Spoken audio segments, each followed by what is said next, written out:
Hello dear student, welcome to online class subject geography. हाँ तो बच्चों, हमारे 11वीं क्लास की ज्योग्राफी में जिसका नाम है भौतिक भूगोल के मूल सिद्धांत, उसमें हमारा 6वां चैप्टर चल रहा था भू आकृतिक प्रक्रियाएं। और उसमें हमारे अपक्षय के प्रकार चल रहे थे। आज का हमारा जो टॉपिक है वो है बच्चों जैविक कार्य एवं अपक्षय। जैविक कार्य एवं अपक्षय, बायोलॉजिकल एक्टिविटी एंड वेदरिंग। तो देखिए बच्चों,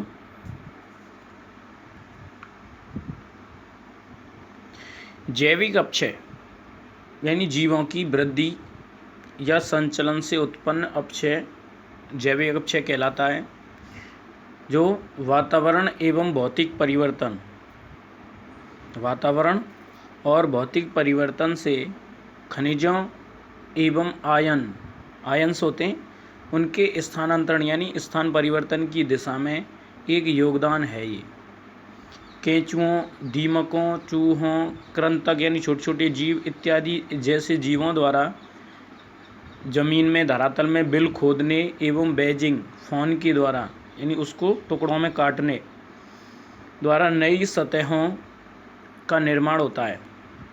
यानी वो बिल खोदते जाते हैं, उस मिट्टी को बाहर डालते जाते हैं, एक सतह का निर्माण करते हैं, जिससे रासायनिक प्रक्रिया के लिए अनावृत सतह में नमी, रासायनिक प्रक्रिया होने के लिए क्या होता है,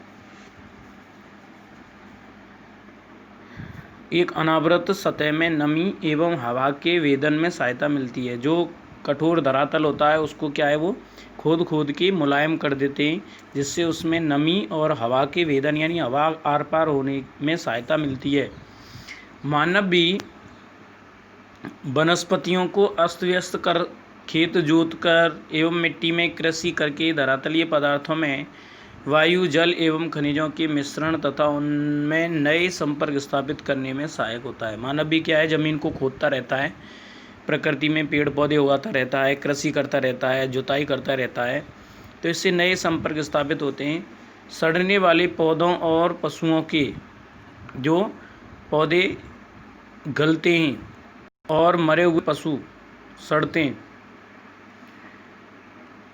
उनके पदार्थ ह्यूमिक, कार्बनिक एवं अन्य अम्ल जैसे तत्वों के उत्पादन में योगदान देते हैं। ये क्या करते हैं, मिट्टी में ह्यूमिक यानी उसका उपजाऊपन, कार्बनिक तत्व और अन्य अम्ल में योगदान देते हैं, जिससे कुछ तत्वों का सड़ना, क्षरण एवं घुलन बढ़ जाता है, घुलने की प्रक्रिया बढ़ जाती है। पौधों की जड़ें जो हैं वो धरातल के पदार्थों पर ज़बरदस्त दबाव डालती हैं। जब पौधे की जड़ें बड़ी होती हैं बच्चों, तो वो जड़ें क्या है, धरातल पर दबाव डालती हैं, जिससे धरातल में चटकनें या दरारें पड़ जाती हैं और तथा उन्हें यांत्रिक ढंग से तोड़कर, मैकेनिकली जिसे हम कहते हैं यांत्रिक ढंग से तोड़कर अलग अलग कर देती हैं पौधों की जड़ें। तो ये हो गया जैविक अपक्षय। अब देखिए बच्चों, अपक्षय के विशेष प्रभाव, स्पेशल इफेक्ट्स ऑफ वेदरिंग। देखिए सबसे पहला है अपसल्कन। अपसल्कन का मतलब होता है जो ऊपरी परत है उसका हटना। देखिए इसकी व्याख्या पहले ही भौतिक अपक्षय प्रक्रियाओं में तापीय संकुचन एवं फैलाव तथा लवण अपक्षय के अंतर्गत की जा चुकी है। तापमान के कारण क्या है कि कोई भी चट्टान है वह फैलती है और ठंडी होकर सिकुड़ती है। फैलने और सिकुड़ने से उसका क्या है, अपसल्कन होता है, ऊपरी परतें हटने लग जाती हैं जैसे प्याज की तरह। अपसल्कन एक परिणाम है, नतीजा है, प्रक्रिया नहीं। सेल या आधार सेल के ऊपर से मोटे तौर पर घुमावदार चादर के रूप में उत्खंडित या पत्रकन होता है, जिसके परिणामस्वरूप चिकनी एवं गोल सतह का निर्माण होता है। यानी जो ऊपरी की परत है वो हट जाती है और चिकनी परत का निर्माण होता है। चित्र संख्या 6.3 और 6.4 में हम देख सकते हैं। अपसल्कन अभारितकरण यानी जिसमें वजन नहीं होता एवं तापक्रम परिवर्तन यानी तापमान में परिवर्तन द्वारा प्रेरित फैलाव यानी उसके द्वारा प्रेरित फैलाव यानी फैलने एवं संकुचन यानी सिकुड़ने के कारण भी होता है। अपसल्कित गुंबद एवं टॉर्स क्रम से अभारितकरण एवं तापीय संकोचन से उत्पन्न होते हैं, यानी बिना वजन के तापमान के कारण ये उत्पन्न होते हैं, पैदा होते हैं। अब आता है बच्चों अपक्षय का महत्व। सिग्निफिकेंस ऑफ वेदरिंग, कि इस प्रकृति पर, इस पृथ्वी पर अपक्षय का क्या महत्व है। देखिए, अपक्षय प्रक्रियाएं जो हैं वो सेलों को छोटे छोटे टुकड़ों में तोड़ने तथा न केवल आवरण प्रस्तर या मृदा निर्माण के लिए मार्ग प्रशस्त करती हैं, यानी मार्ग बनाती हैं, बल्कि अपर्दन एवं बृहद संचलन, बृहद संचलन का मतलब होता है अधिक मात्रा में मलबे का संचलन होना, एक स्थान से दूसरे स्थान पर खिसकना, के लिए भी उत्तरदायी होती हैं अपक्षय प्रक्रियाएं। जैव मात्रा एवं जैव विविधता प्रमुखतः वनस्पति की देन है। जो भी जैव मात्रा है, जीवों की मात्रा, और जैव विविधता, जीव जंतु और वनस्पति में जो विभिन्नताएं पाई जाती हैं वो सब किसकी देन है? वनस्पति यानी वनों की देन है। तथा वन अपक्षयी प्रावार वेदरिंग मेंटल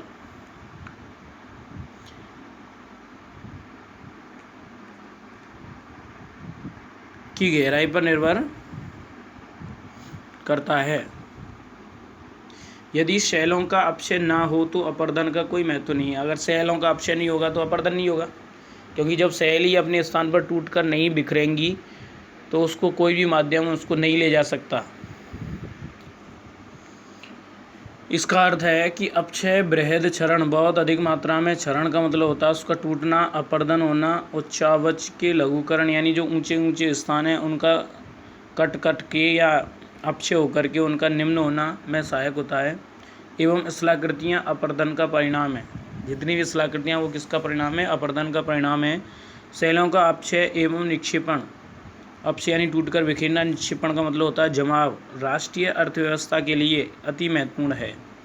किसी भी राष्ट्र की अर्थव्यवस्था के लिए महत्वपूर्ण है, क्योंकि जो अधिक मूल्यवान खनिज हैं उनमें जैसे लोहा है, मैग्नीज है, एल्युमिनियम है, तांबा के अयस्कों के जो समृद्धिकरण का मतलब होता है उनके बनने की प्रक्रिया, एनरिचमेंट एवं संकेंद्रण का मतलब इकट्ठा होना, कॉन्सेंट्रेशन बोलते हैं इसको, में यह सहायक होता है। अपक्षय मृदा निर्माण की एक महत्वपूर्ण प्रक्रिया है। अपक्षय जो है वो मिट्टी के निर्माण की एक महत्वपूर्ण प्रक्रिया है। देखिए, एक बॉक्स में हम देख सकते हैं अपक्षय के बारे में बताया गया है कि जब शैलों का अपक्षय होता है तो कुछ पदार्थ भूमिगत जल द्वारा, जो भूमि के अंदर जल प्रवेश करता है उसके द्वारा रासायनिक तथा भौतिक निक्षालन का मतलब होता है लीचिंग प्रक्रिया। भौतिक निक्षालन का मतलब होता है क्या कहते हैं, पदार्थों का नीचे की तरफ खिसकना के माध्यम से स्थानांतरित हो जाते हैं तथा शेष बहुमूल्य पदार्थों का संकेंद्रण हो जाता है। जो बचे कुचे पदार्थ हैं उनका क्या होता है? संकेंद्रण, कंसंट्रेशन बोलते हैं इसको, हो जाता है। इस प्रकार के अपक्षय के हुए बिना बहुमूल्य पदार्थों का संकेंद्रण अपर्याप्त होगा। यानी अपक्षय अगर नहीं होगा तो बहुमूल्य पदार्थों का संकेंद्रण क्या होगा? अपर्याप्त होगा ही नहीं। तथा आर्थिक दृष्टि से उनका दोहन, प्रक्रमण एवं शोधन के लिए व्यवहार्य नहीं होगा, और उनका दोहन करना मानव की आर्थिक विकास के लिए व्यवहार्य यानी व्यवहारगत नहीं होगा। इसी को क्या कहते हैं? समृद्धिकरण। समृद्धिकरण कहते हैं। इसके बाद में आता है बच्चों बृहद संचलन, जिसे इंग्लिश में कहते हैं मास मूवमेंट। बृहद यानी बहुत अधिक मात्रा में। तो देखिए बच्चों, बृहद संचलन के अंतर्गत वे सभी संचलन आते हैं। संचलन का मतलब होता है बच्चों खिसकना, किसी भी चट्टान का, किसी मलबे का खिसकना, जिसमें शैलों का बृहद यानी अधिक मात्रा में मलबा गुरुत्वाकर्षण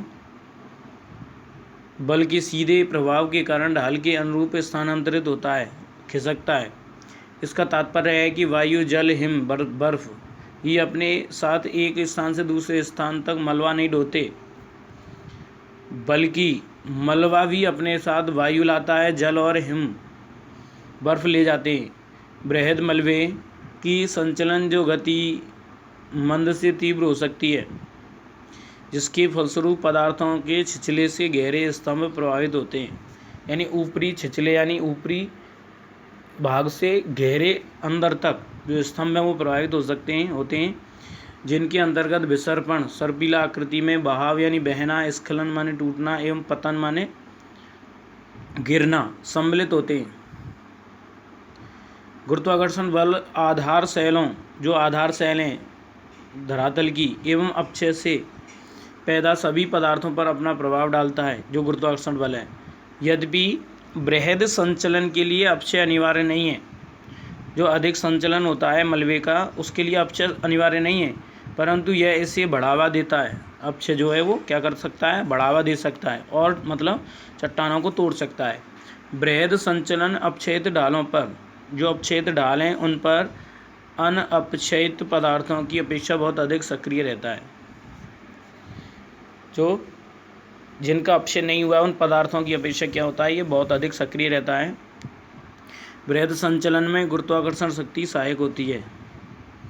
मास मूवमेंट में जो ग्रेविटी फोर्स है वो सबसे ज़्यादा हेल्पफुल होता है, तथा कोई भी भू आकृतिक कारक जैसे कि प्रवाहित जल है, बहता हुआ जल, बर्फ, बहती हुई बर्फ, हवा, लहरें एवं धाराएं बृहद संचलन की प्रक्रिया में सीधे रूप से सम्मिलित नहीं होते हैं। इसका अर्थ है कि बृहद संचलन अपरदन के अंदर नहीं आता है। यद्यपि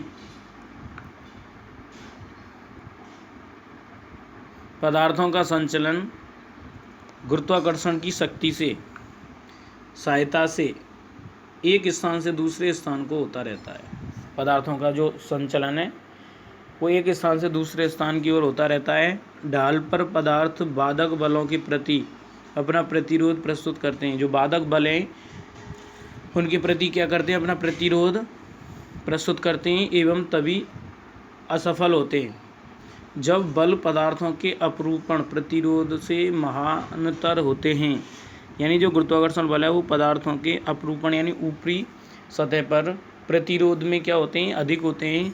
तो असंबद्ध कमज़ोर पदार्थ जो असंगठित होते हैं, जुड़े नहीं होते, कमज़ोर पदार्थ, छिछले संस्तर यानी ऊपरी परत वाली शैलें, भ्रंश, तीव्रता से झुके हुए संस्तर, खड़े भृगु यानी जो भृगु की आकृति होती है, खड़े ढाल या तीव्र ढाल, पर्याप्त वर्षा, मूसलाधार वर्षा तथा वनस्पति का अभाव बृहद संचलन में सहायक होते हैं। इन्हीं सभी कारकों के कारण बृहद संचलन अधिक होता है। बृहद संचलन की सक्रियता के कई कारक होते हैं बच्चों, वे इस प्रकार हैं। सबसे पहला है प्राकृतिक एवं कृत्रिम साधनों द्वारा ऊपर के पदार्थों के टिकने के आधार का हटना। यानी किसी भी या तो मानव के द्वारा या प्रकृति के द्वारा जो साधन है, उन साधनों द्वारा जो ऊपर के पदार्थ जिन पर टिका हुआ होता है उनका हटना।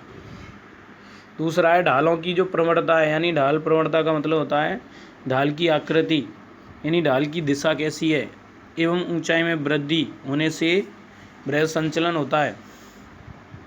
यानी कहने का मतलब ये है कि ढाल अधिक होगा तो बृहद संचलन अधिक होगा, ढाल कम होगा तो कम होगा बृहद संचलन। तीसरा है पदार्थों के प्राकृतिक अथवा कृत्रिम भराव के कारण उत्पन्न अतिवार, यानी किसी भी ढाल वाली चट्टान पर पदार्थों का प्राकृतिक रूप से या मानव निर्मित भराव के कारण उत्पन्न अतिवार, उनमें वजन हो जाता है यानी दबाव पड़ता है, इससे वो नीचे की तरफ खिसकते हैं। चौथा है अत्यधिक वर्षा, यानी वर्षा का अधिक होना। संतृप्ति, संतृप्ति का मतलब होता है चट्टानों में पानी जब चट्टानों द्वारा सोख लिया जाता है तो वो संतृप्त हो जाती हैं, परिफुल्ल हो जाती हैं, और ढाल के जितने भी पदार्थ हैं उनके स्नेहन यानी कमज़ोर, लुब्रिकेशन बोलते हैं इसको, स्नेहन यानी कमज़ोर हो जाती। पानी जैसी चट्टान में जाता है तो वो कमज़ोर होती हैं, उनका संगठन ढीला हो जाता है, तो द्वारा उत्पन्न अतिवार, अतिवार का मतलब अधिक वजन। पाँचवा है मूल ढाल की सतह पर से पदार्थ या भार का हटना। जो मूल ढाल है उसकी सतह से जो पदार्थ है या पदार्थ का वजन है उसका हटना, तब ये बृहद संचलन होता है।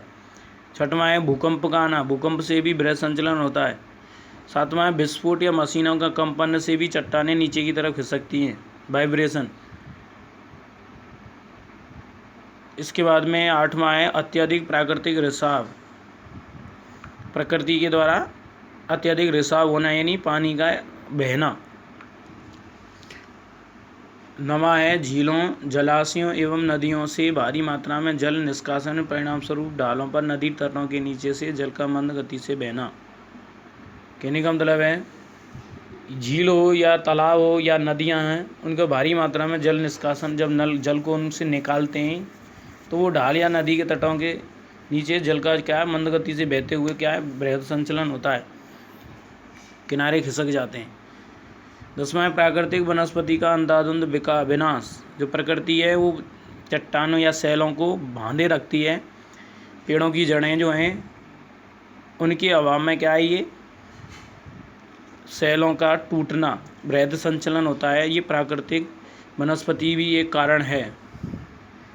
संचलन के निम्न 3 रूप होते हैं। अनुप्रस्थ विस्थापन यानी तुषार वृद्धि अन्य कारणों से मृदा का अनुप्रस्थ विस्थापन, एक स्थान से दूसरे स्थान पर विक्षेपित होना।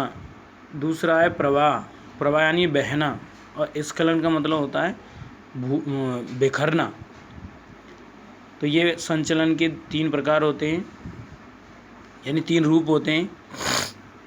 चित्र संख्या 6.5 में बृहद संचलन विभिन्न प्रकारों संचलन की सापेक्ष गति, दर एवं आर्द्रता आदि सीमाओं के संबंधों को दर्शाया गया है। बृहद संचलन को 2 प्रमुख प्रकारों में वर्गीकृत किया जा सकता है। एक होता है मंद संचलन, एक होता है तीव्र संचलन। आज के लिए बच्चों इतना ही है, बाकी का हम मंद संचलन से कल पढ़ाएंगे। धन्यवाद।